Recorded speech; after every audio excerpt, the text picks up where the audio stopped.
శ్రీరామ్, మీ రైతు బిడ్డ ముద్దు బిడ్డ నమస్తే అందరికీ. ఈ మధ్య రీల్స్ చేయట్లేదు ఏందని అడిగారు.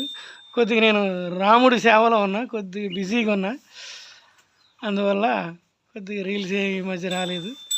అయితే ఇప్పుడే ఒక కొత్త విషయం నాకు గుర్తొచ్చింది. ఏంటంటే అందరూ ఏమంటున్నారు, మామూలుగా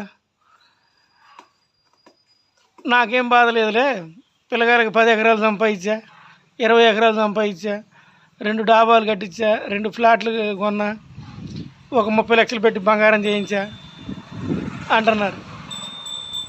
మంచిదే, ఎవరి పిల్లల కోసం వాళ్ళు పోరాటం చేయాలి, కష్టపడి సంపాదించాలి, ఆస్తులు కూడా పెట్టాలి, నేను తప్పనట్లేదు.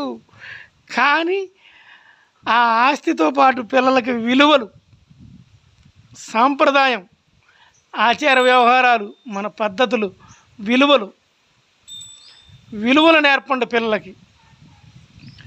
డబ్బులున్న వాళ్ళతోటి ఒక రకంగా, డబ్బులు లేని వాళ్ళతోటి ఒక రకంగా, డబ్బులున్న బంధువుతో ఒక రకంగా మాట్లాడటం, డబ్బు లేని బంధువుతో ఒక రకంగా మాట్లాడటం, ఇలా తయారయ్యారు. పెద్దవాళ్ళని చూసి పిల్లలు కూడా అంతే తయారయ్యారు. నటన బంధాలు అయిపోయినాయి ఇప్పుడు. ఇంతకుముందు చుట్టాలు వస్తే 10 రోజులు ఉండేవాళ్ళు ఇంట్లో అంట. ఇప్పుడు రామాలయానికో శివాలయానికో వచ్చేవాళ్ళు దేశాల నుంచి బంధువులు. వచ్చినప్పుడు ఇక్కడ మావాడు ఎవరంటే మా పిచ్చి నాయుడు అని వచ్చారు. నేనే, ఎవరో అంట కాదు, నేనే అనుకోండి. ఓ 10 రోజులు ఉండేవాళ్ళు, 20 రోజులు ఉండేవాళ్ళు. ఇప్పుడు నటన బంధాలు ఎక్కువైనాయి. నటన బంధం కూడా నటిస్తున్నారు. నాన్నగారు లేరండి, నాన్నగారు అటు వెళ్ళారు, ఇటు వెళ్ళారు అని స్వచ్ఛమైన ప్రేమని కప్పెట్టేస్తున్నారు, నటన ప్రేమను చూపిస్తున్నారు. అట్లాంటి సంస్కారం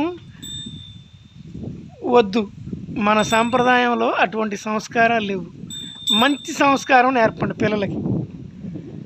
నటన బంధాలు కాకుండా స్వచ్ఛమైన బంధాన్ని, స్వచ్ఛమైన ప్రేమను ఎలా పంచాలో బంధువుల దగ్గర, ఎక్కడైనా సరే, ఇతర వ్యక్తుల దగ్గరైనా ఎక్కడైనా సరే స్వచ్ఛంగా మాట్లాడటం, స్వచ్ఛమైన ప్రేమను పంచటం, చేతనైతే సహాయం చేయటం, చేత కాకపోతే దారి చూపించటం, ఈ పనులు నేర్పండి పిల్లలకి.